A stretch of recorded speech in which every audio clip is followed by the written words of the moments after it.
de esas inercias de carácter que me hacen pecar.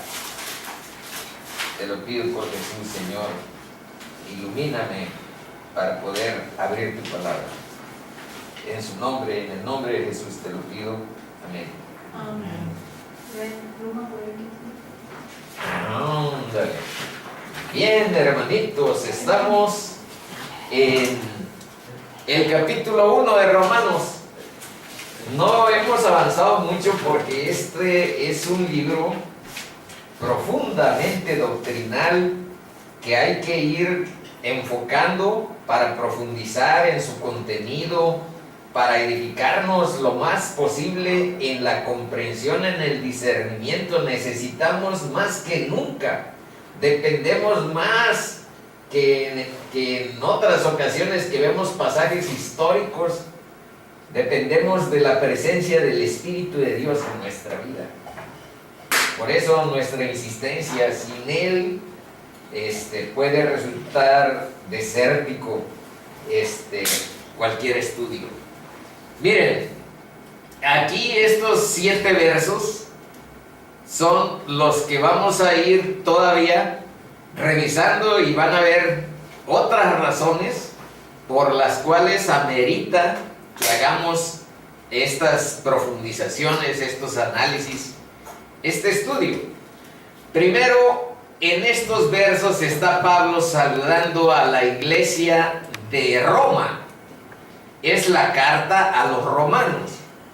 En la iglesia de Roma, el propio saludo que aquí vamos a estudiar nos indica que había una composición mixta, esto es, había personas judías convertidas al cristianismo y había gentiles que no tenían antecedentes biográficos, antecedentes hereditarios de la cultura hebrea, pero que estaban en la iglesia cristiana.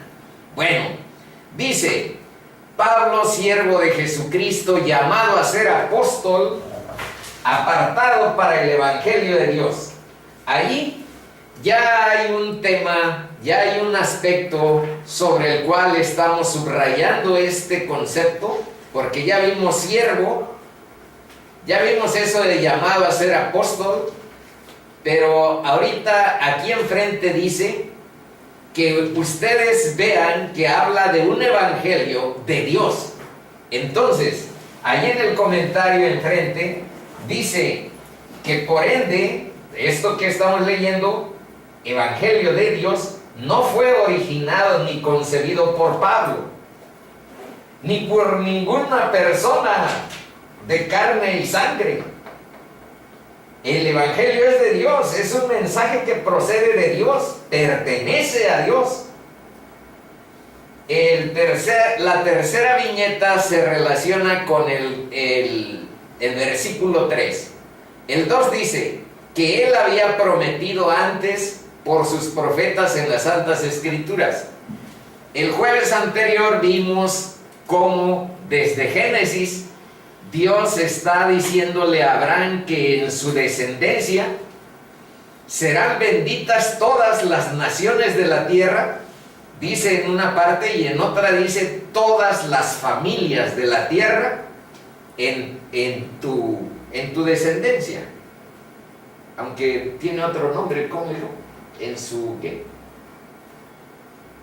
Bueno, no la tienen a mano. Simiente. En tu simiente, ándale. En tu simiente serán benditas todas las familias de la tierra. Ándale. Bueno, y eso es desde entonces.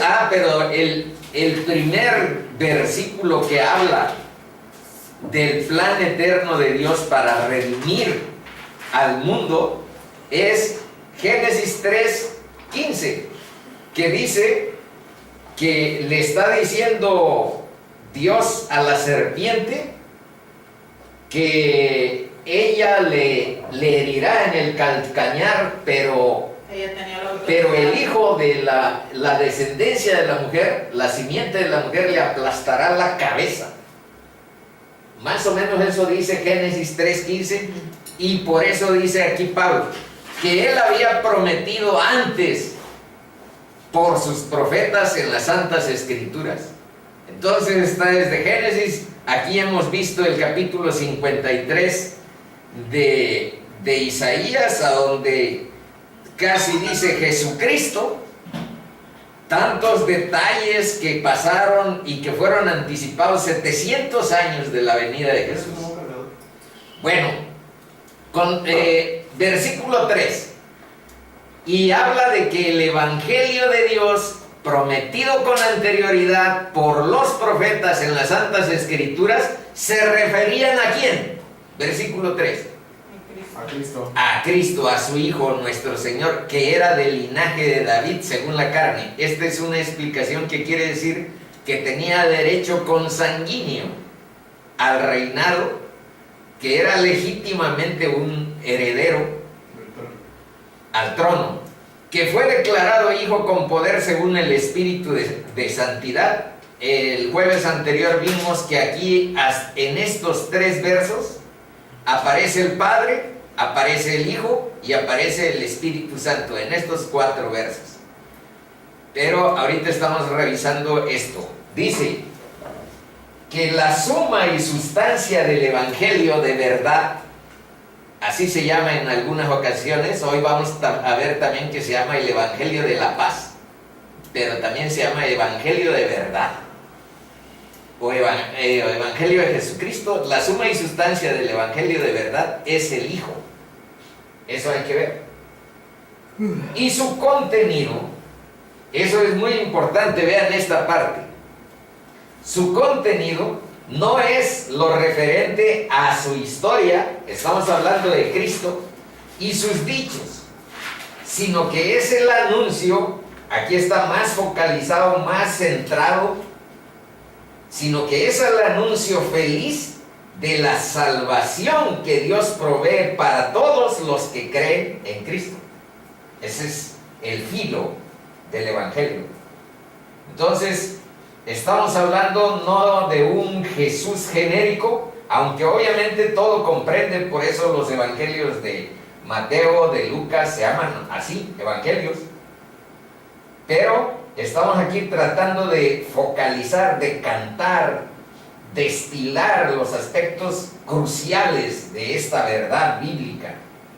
Y ahí es donde dice que son buenas noticias, por eso quiere decir evangelio.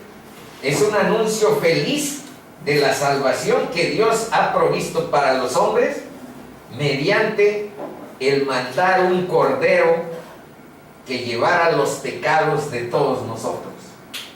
Y los que creen en esa justicia de Jesús, esa justicia de Dios, son los que aceptan el Evangelio y los que son salvos por el nombre de Jesús.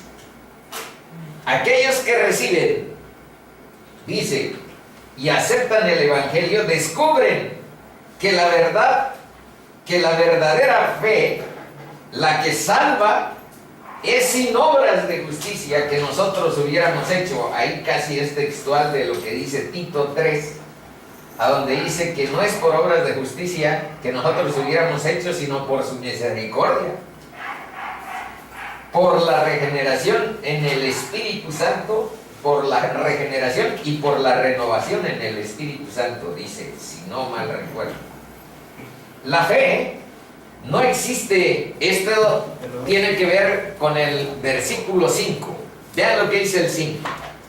Y por quien recibimos la gracia y el apostolado para la obediencia a la fe en todas las naciones por amor de su nombre.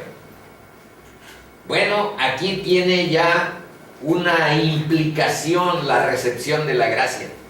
La implicación primera de la recepción de la gracia es la obediencia a la fe, y que esa obediencia expresa, más que un afán de cumplimiento externo a leyes, a normas, a reglamentos, expresa nuestra gratitud y nuestro amor por el nombre que nos salva, por el nombre de Jesús. Eso dice el verso 5, y dice que la fe no es un reconocimiento mental de la verdad, tiene consecuencias en buenas obras, Y la fe no existe sin obediencia a la voluntad de Dios. Ahí está otra vez esta pregunta. ¿Crees que la Biblia tiene alguna autoridad sobre tu vida? Eso es importante visualizar. Versículos 6 y 7. Dice, entre las cuales estáis también vosotros, llamados a ser de Jesucristo, a todos los que estáis en Roma, amados de Dios, llamados a ser santos, gracia y paz a vosotros de Dios nuestro Padre y del Señor Jesucristo. Estamos recordando esta parte.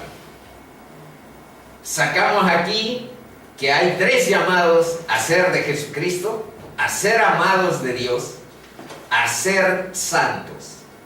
Y profundizamos la sesión anterior acerca de llamados a ser santos. Hoy solo vamos a ver unos cuantos versos que amplían un tanto esa naturaleza del llamado. Aquí hay una pregunta de el fundador de Calvary Chapel, que se llama Chuck Smith. Dice, ¿ha descubierto ya el gozo profundo de vivir en la gracia de Dios? Y el desglose que iniciamos desde la sesión anterior es que hay una gracia general, y por gracia general hay que entender que Dios extiende su mano de misericordia a todos sin distingo, sin acepción de personas. Y vimos en Mateo 5:45 que Dios dice, hace salir su sol sobre malos y buenos y hace llover sobre justos e injustos. Y no hace acepción de personas, dice el Efesios 6:9. Y en el Salmo 73 estuvimos analizando que incluso hay celos de parte de las personas que están bajo las alas de Dios, porque ven que los que andan en impiedad viven en prosperidad, no se acongojan por situaciones económicas, no se acongojan por la seguridad, están llenos de soberbia, los corona la soberbia, los ojos se les saltan de gordura, dice el Salmo 73, la maldad, se mofan y hablan con maldad, etc. ¿Por qué? Porque la gracia de Dios abarca parejo, agarra, la gracia general es para todas las personas. No es selectiva, no es para Israel, no es para un determinado foco de gente. Sin embargo, la gracia salvífica, esa tiene otras características.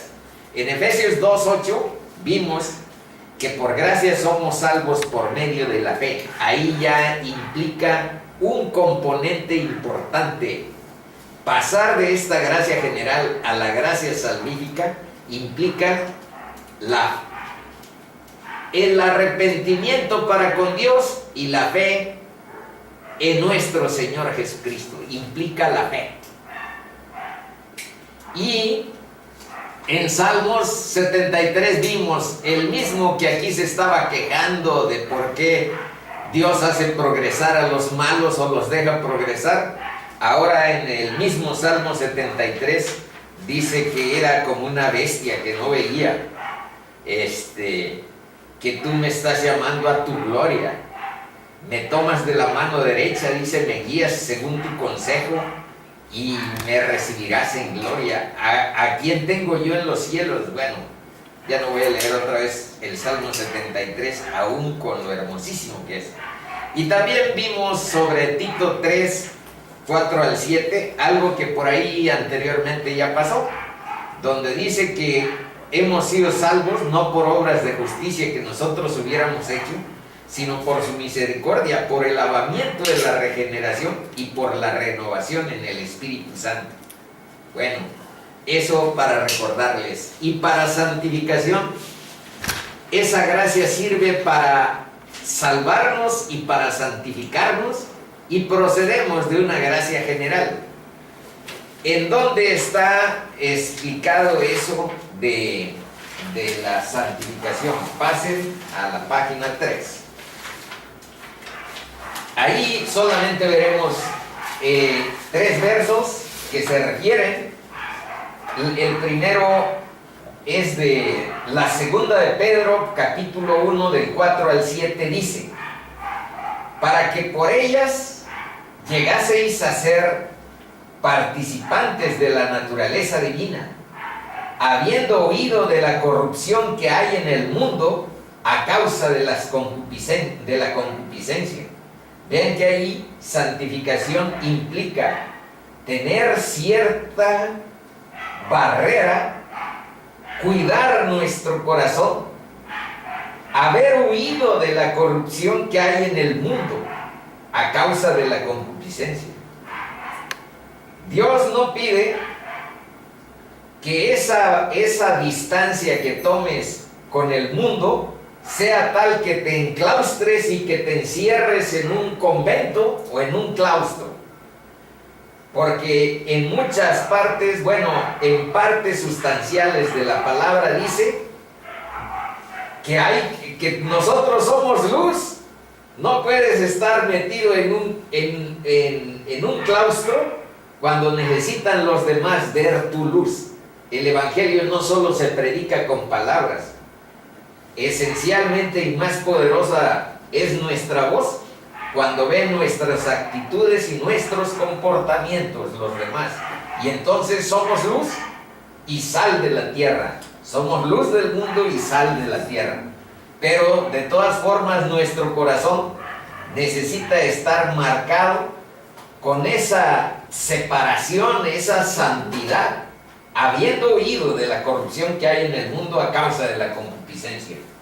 Vosotros también, dice, y vean este camino, poniendo toda diligencia por esto mismo, añadid a vuestra fe virtud, a la virtud conocimiento, al conocimiento dominio propio, al dominio propio paciencia, a la paciencia piedad, a la piedad afecto fraternal y al afecto fraternal amor.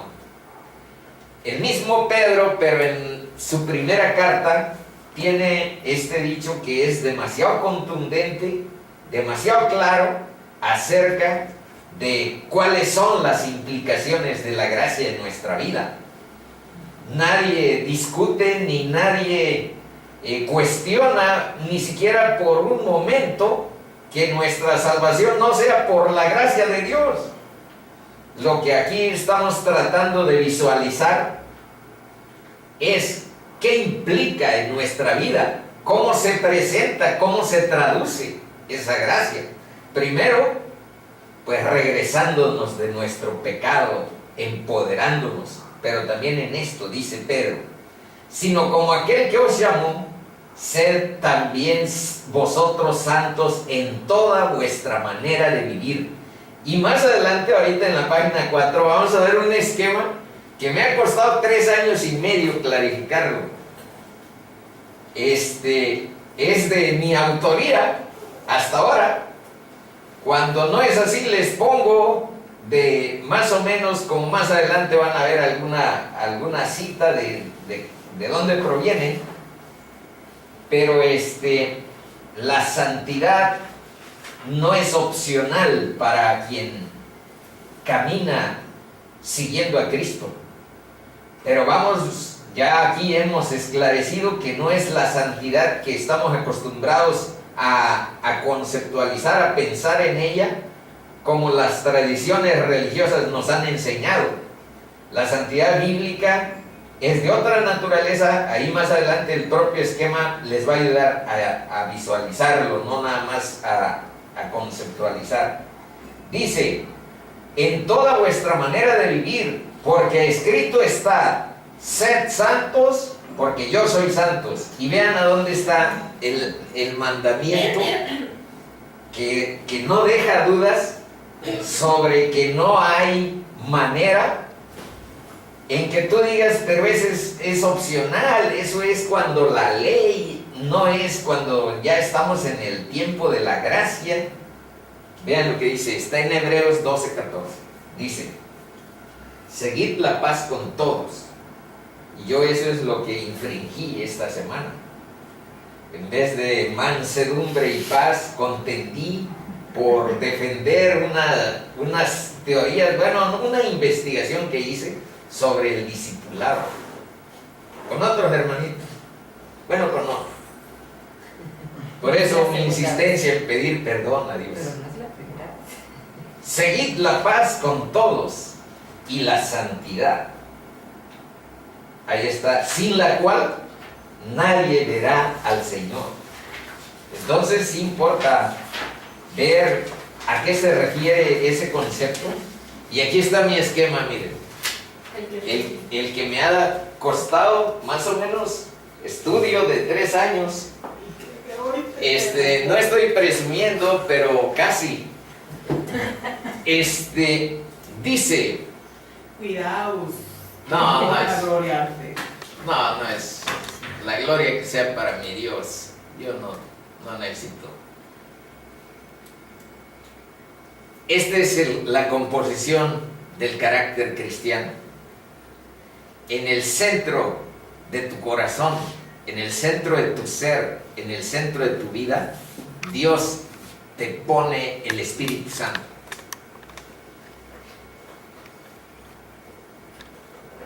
Y este esquema se basa en 1 de Tesalonicenses 5:23, que dice: y el mismo Dios de paz, eso es lo que vamos a analizar hoy, la paz, y el mismo Dios de paz os santifique por completo, y todo vuestro ser, y vean, aquí está enumerado en la Biblia: espíritu, aquí está espíritu; alma, aquí está alma; y cuerpo, aquí está cuerpo, sea guardado irreprensible para la venida de nuestro Señor Jesucristo. Esta es la santificación a la que hay que aspirar. No a que un grupo de religiosos nos nomine y nos acredite o no nos acredite. Los humanos, es Dios y es su Espíritu el que santifica nuestra alma, nuestro cuerpo y nuestro espíritu. Es lo que dice 1 de Tesalonicenses 5:23. Y es importante también visualizar esto, porque dice que el Espíritu, con mayúscula, este Espíritu Santo, es el que da testimonio a nuestro espíritu. Bueno, aquí sí lo puse con mayúscula, pero lo debía haber puesto con minúsculas para que se distinguiera con este verso. Da testimonio a nuestro espíritu de que somos hijos de Dios. La conversión es porque se traduce una transformación radical de tu vida, pero porque es un poder interior, es la voz del Espíritu la que te guía y la que te dice: eres hijo de Dios. Camina con rectitud, con integridad, con obediencia. Eso es lo que dice Romanos 8:16. Y algo muy importante es Romanos 5:5. Vean, ya ven que pues estábamos como presumiendo de autoría. En realidad todo lo que le da sentido a ese esquema pues es la palabra. Es la palabra. Y vean este verso. Dice: y la esperanza no avergüenza. La esperanza es que busquemos y que tengamos confianza en la promesa de Dios de que tendremos vida eterna, y no nos avergüenza eso, porque el amor de Dios ha sido derramado. El amor de Dios ha sido en nuestros corazones por el Espíritu Santo. Podemos ser otras personas, porque el amor que tiene nuestro corazón no es el amor sin el Espíritu. Aquí tengo el amor sin el Espíritu Santo. sino dice, porque el amor de Dios ha sido derramado en nuestros corazones por el Espíritu Santo que nos fue dado. Ahora veamos medianamente este concepto antropológico. ¿En qué consiste nuestra vida espiritual? Consiste en tener fe, en tener esperanza, en tener amor. Aquí tenemos 5 sentidos en nuestro cuerpo: la vista, el olfato, el tacto, el gusto, el oído. Pero en el centro de nuestro ser hay un sexto sentido. Un sentido de que algo hay más allá de estos sentidos de la vista, del olfato, del gusto, del tacto. Algo hay más allá. Y esa fe y esa esperanza y ese sentido del amor, pues no nos resulta satisfactorio con las explicaciones que escuchamos. Algo nos dice que hay más allá de nuestro origen y de nuestro destino. ¿Por qué estamos aquí? ¿Hacia dónde vamos? ¿Quién fue el que generó todo este orden que vemos? El cosmos, el universo, la tierra, las leyes físicas. ¿Cómo se constituyeron? ¿Por azar? ¿Por el Big Bang? Entonces esa es la parte central de nuestro ser, la que se hermana. Pero hay que aclarar que en la Biblia, de manera alternada, se emplea tanto alma como espíritu, como un ser interior. No en todas partes está como aquí, Pablo lo define, espíritu, alma y cuerpo, sino en algunas veces habla de alma, en algunas veces habla de espíritu, y por eso hay quienes discuten de que si son 2 componentes o que si son 3 y que esto es la psicología en vez de la Biblia. Bueno, aquí solamente estamos recreando algo que está en la Biblia y no es tan imprescindible el determinar si son 2 o son 3 los componentes de nuestra persona. Aquí dice que todo nuestro ser está compuesto de 3 y ahí está la representación en este verso. En otros podemos encontrar que habla de 2, de cuerpo y alma. No, pero también hay una parte donde dice que somos tripartitas, o sea que tenemos 3 partes: alma, cuerpo y espíritu. Ándale, por eso lo estamos poniendo en 3. Así es. Y además, no más que eso, no lo puse aquí. Deben de saber que en el idioma griego a donde está escrito el Nuevo Testamento, hay 3 palabras diferentes que definen vida. La vida biológica, que se refiere al cuerpo; la vida psuke, que se refiere a esta; y la vida eterna, zoe, es en griego, la vida zoe. Entonces ese es otro tipo de argumento, pero eso tiene que ver con algo externo a lo que dice la palabra. Bueno, entonces vean, ¿qué constituye la parte del alma o del suche? Que tenemos capacidad de sentir emociones, sentimientos, pasiones, que tenemos capacidad de decidir, tenemos una fuerza de voluntad, una capacidad para optar. En eso consiste nuestra libertad. Nadie puede decir que tenemos libertad en el sentido de que hagas todo lo que se te dé la gana, porque nunca ha existido ni existirá. Siempre hay reglas que la sociedad te impone, que tu propia familia te limita, que otras personas te dicen: hasta aquí termina tu libertad, manito, porque la libertad humana termina donde empieza la de los demás. Tu libertad termina donde empieza la de los otros. Y también creatividad. Estamos hechos a imagen y semejanza de Dios. No podemos crear nada que provenga de la nada, como si fuéramos Dios.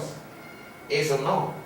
Pero con las cosas que Dios nos pone a mano, podemos hacer cosas interesantes, que van desde cocina, que van desde vestidos, que van desde dibujos, que van desde canciones, que van desde música.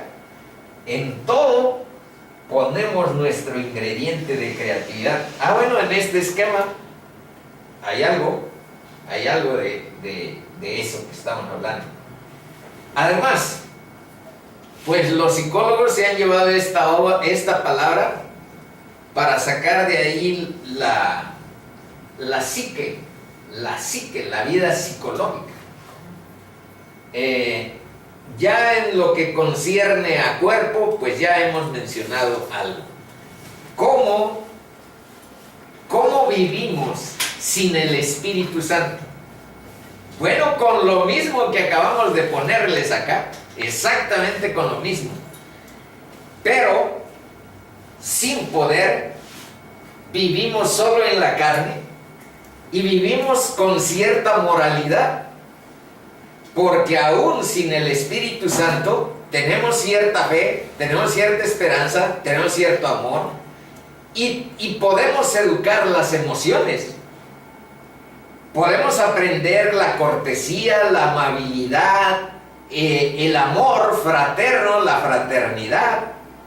Podemos hacer todo lo que aquí se ha mencionado, pero no tenemos la fe en nuestro Salvador, ni depositada nuestra confianza en Él como la persona que nos da su justicia para salvarnos de la condenación eterna.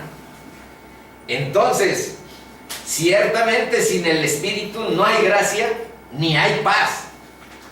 Sin el Espíritu Santo, aunque tu moralidad parezca delante de los otros hombres que te pueden hasta glorificar y decir que eres muy bueno, frente a los ojos de Dios, solamente si tienes este espíritu, es porque estás siguiendo a Cristo.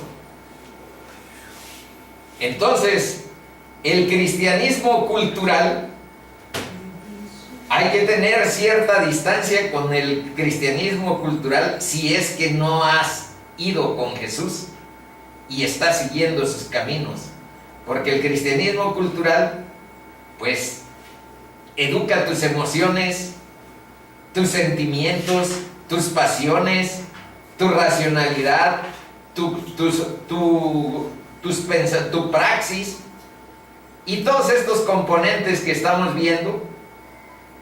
Pero hay un aspecto radical que está en Romanos 8:9, a donde dice que si el Espíritu de Cristo no está en él, no es de él. O sea, si no tenemos este componente, no somos de Cristo. Aunque tengamos en apariencia todo. Yo me he dado cuenta de lo siguiente. Es probable que una persona que no tiene al Espíritu Santo tenga en torno a moralidad, en torno a fraternidad, a ciertos sentimientos, etcétera, etcétera, una extraordinaria forma de ser que, puestos frente a los ojos de la moral del mundo, dicen, pues yo veo que esta persona es más buena, pero esto es ante los ojos del mundo. Y puede ser, yo he luchado durante estos 3 años frente a la inconversión de mi mamá. Mi mamá, desde el punto de vista de la moral del mundo, de la moralidad del mundo, tiene una moral, tiene unos sentimientos, tiene unos antecedentes, tiene una forma de ser con mucho más peso que quien les habla. Y toda la lucha es: dobla tus rodillas delante de la cruz, reconoce tus pecados, arrepiéntete en torno a Jesús y reconócelo como tu Salvador, como tu Señor, como el Señor de tu vida, y serás salvo. Pero no sé si haya hecho ya, le he dejado hojitas, porque esta es la diferencia que aparentemente no tiene mayor peso. Pero sin poder y viviendo solo en la carne, vean lo que dice Romanos 8:7. Dice, por cuanto los designios de la carne son enemistad contra Dios, porque no se sujetan a la ley de Dios, ni tampoco pueden. Sin el Espíritu de Dios no puede uno hacer nada más que hablar de moralidad, hablar de buenas intenciones y volver a caer, o hacer buenas obras, filantropía, cierta calidad moral, pero tener tu corazón lleno de orgullo, o de egoísmo, o de envidia, y así no está bien. Dice que ni tampoco pueden, no se sujetan a la ley de Dios y no pueden, aunque quieran. Y vean esto, este es el dictamen sobre esto que estamos analizando.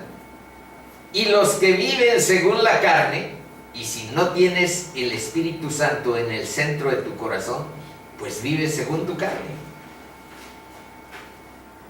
¿Y por qué creen que ahorita sigo pidiendo perdón a Dios?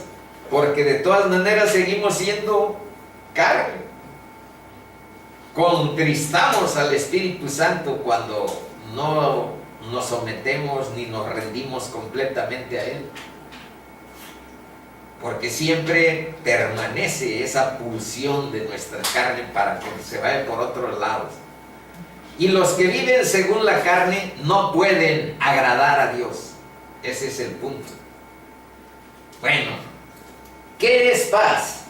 Vamos a hacer un breve estudio acerca de lo que dice el versículo 7: a todos los que estáis en Roma, amados de Dios, llamados a ser santos, gracia y paz a vosotros, de Dios nuestro Padre y del Señor Jesucristo. Pregunta: ¿por qué los seres humanos no somos capaces de formar una sociedad justa, libre y en paz? Vean, expresa esas palabras de arriba de gracia y paz, expresan más que un simple saludo. Hay una profundidad atrás de gracia. Ya la analizamos el jueves pasado y este pedacito anterior a eso se refiere. Y paz. Veamos lo siguiente. Primer atributo: la paz es algo que el mundo no tiene porque solo es un atributo de Dios. Y estos datos y unos que están más adelante los saqué de un sujeto que se llama Stephen David. Miren, en los 5000 años de historia que aproximadamente tenemos, ha habido 14,000 guerras documentadas. Antes de la historia se llama prehistoria. No había registros, no había escritura. En la prehistoria, pues, no están registradas las guerras. Pero a partir de que están registradas lo que se llama historia, porque ya había escritura, hay libros que lo testimonian, que lo registran para memoria, se pueden documentar 14,000 guerras en la historia humana. Y en los últimos 400 años, pero eso nada más de Europa Occidental y de toda América, en el mundo occidental, hemos tenido 8,000 tratados de paz. ¿Y saben qué? Ninguno se ha cumplido. Cuando mucho duran 2 años y sigue la bronca en el mundo. La gente quiere paz, pero quiere paz sin Cristo. Y sin Él no hay paz. Vean lo que dice aquí Isaías 48:22. No hay paz para los malos, dijo Jehová. No hay convivencia pacífica en un mundo de pecado y rebelión, donde los hombres anhelan ser exaltados a sí mismos sobre el creador del universo. En otras palabras, el director de la UNESCO, el director de la ONU, de la OEA, etcétera, les gustaría lograr un proceso de paz con los países que representan, en el caso de la ONU, a casi todos los del mundo. Les gustaría lograr un acuerdo de paz sin Dios, para exaltarse a sí mismo sobre el creador del universo y decir: nosotros podemos valernos por nosotros mismos, podemos lograr la paz, la justicia, la libertad sin Dios. Ese es el orgullo humano que genera desastres políticos, culturales, históricos. Paz sin obediencia ni reverencia a la palabra de Dios. Y vean lo que dice Jeremías 6:10. Dice: he aquí que la palabra de Yahvé les es vergonzosa. No la aman. Y entonces están estas sentencias. Isaías 57, 20, 21 dice: pero los impíos, esos que no reverencian ni obedecen la palabra de Dios, son como el mar en tempestad, que no puede estarse quieto. Ahí está tu paz. Y sus aguas arrojan cieno y lodo. No hay paz, dijo mi Dios, para los impíos. Y Jeremías 6:14, y más adelante saqué algo también del mismo capítulo 6, en este caso en el 14, dice: y curan la herida de mi pueblo con liviandad, diciendo paz, paz, y no hay paz. Todos son engañadores. Esta es parte de Jeremías 6. Cada uno sigue la avaricia. El mundo con su avaricia, con su rebelión contra Dios y su palabra, tendrán publicitados acuerdos de paz, pero nunca la lograrán. ¿Por qué? Porque es exclusiva para quienes hacen de Cristo su Señor y Salvador. El tratado de paz entre Dios y los hombres fue mediado y firmado por la sangre de Cristo. Romanos 5, 1 y 2 dice: justificados por la fe tenemos paz para con Dios por medio de nuestro Señor Jesucristo, por quien también tenemos entrada a la fe, a esta gracia, a la cual estamos firmes, en la cual estamos firmes, y nos gloriamos en la esperanza de la gloria de Dios.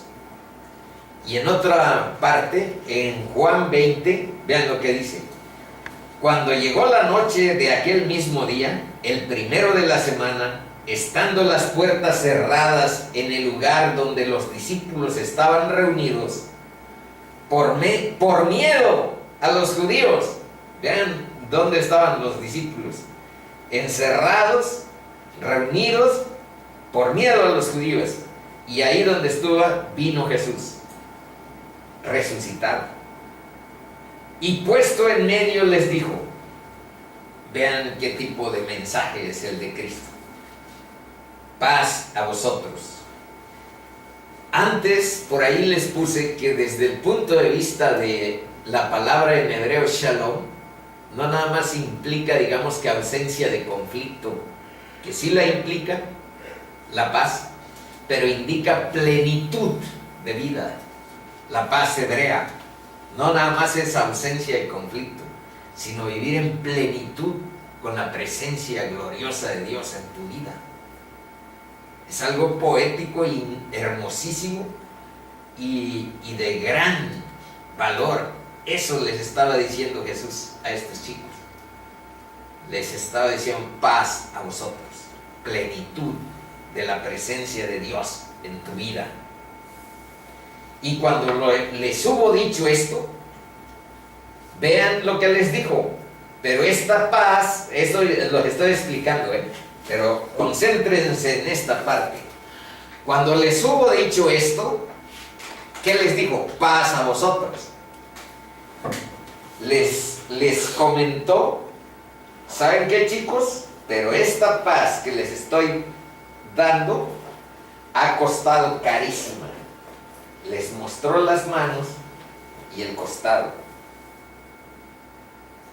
donde estaban las huellas de la pasión de Jesús. Y ya después que les mostró, digamos, de dónde se deriva la paz, no es un saludo, es lo que Jesús logró para tu vida, la plenitud de la obra de Cristo dada a ti por gracia. Eso es lo que quiero que identifiquen.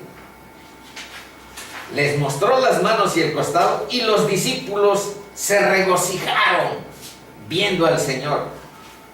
Entonces Jesús les dijo otra vez: paz a vosotros.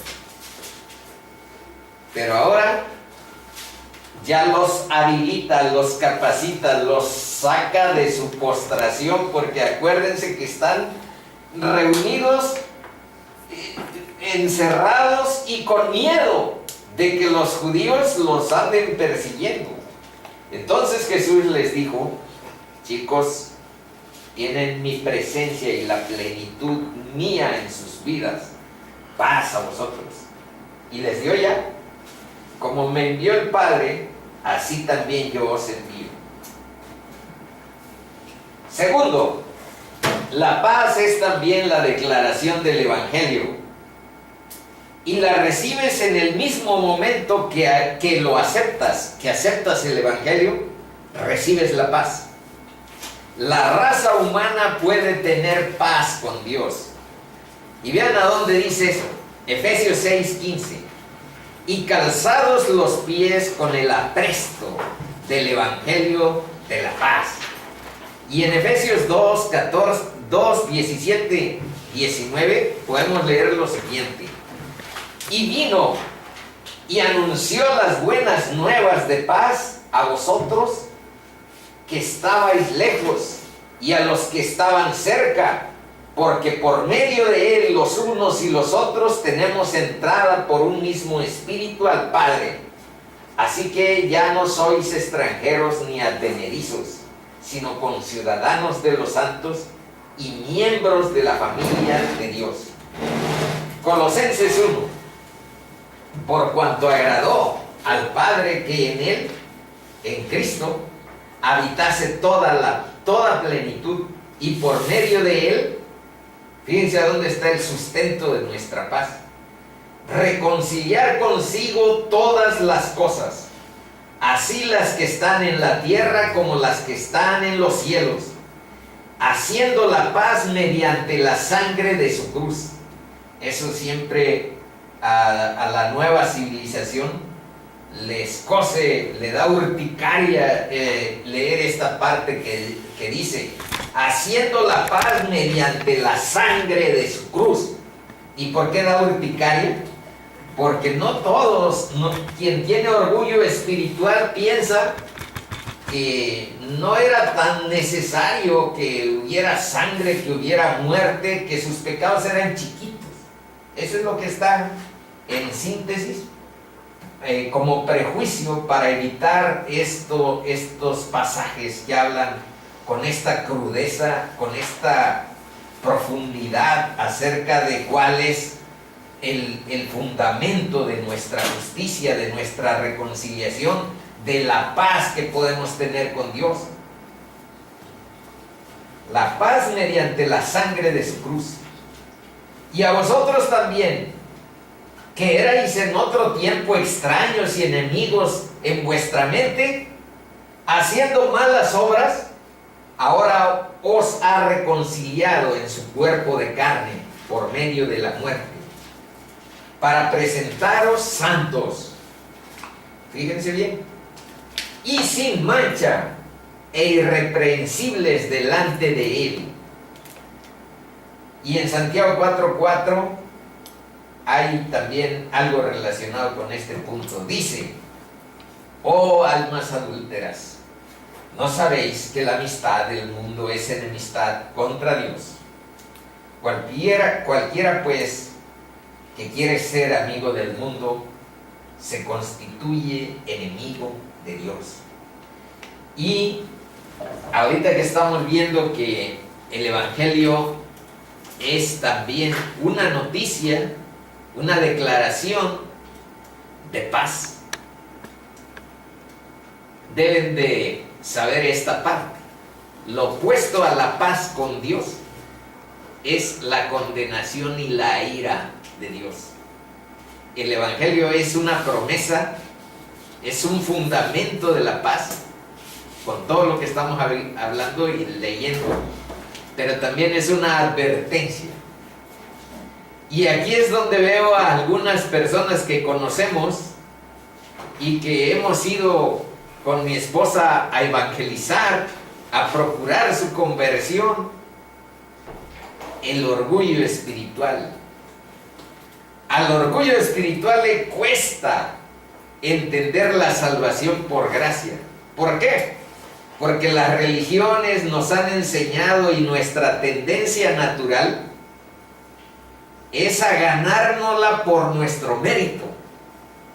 Entonces un orgulloso espiritual preferiría enfocarse en algo como un logro personal. Un orgulloso espiritual preferiría cumplir obras de moralidad o filantropía, a dónde hay que ir a auxiliar, en qué misión vamos a andar, etc. El orgulloso espiritual siempre buscará como su tendencia natural pensar en ganarse la gloria, en ganarse por mérito propio el cielo. Y entonces está la Escritura como la única alternativa, porque no hay esa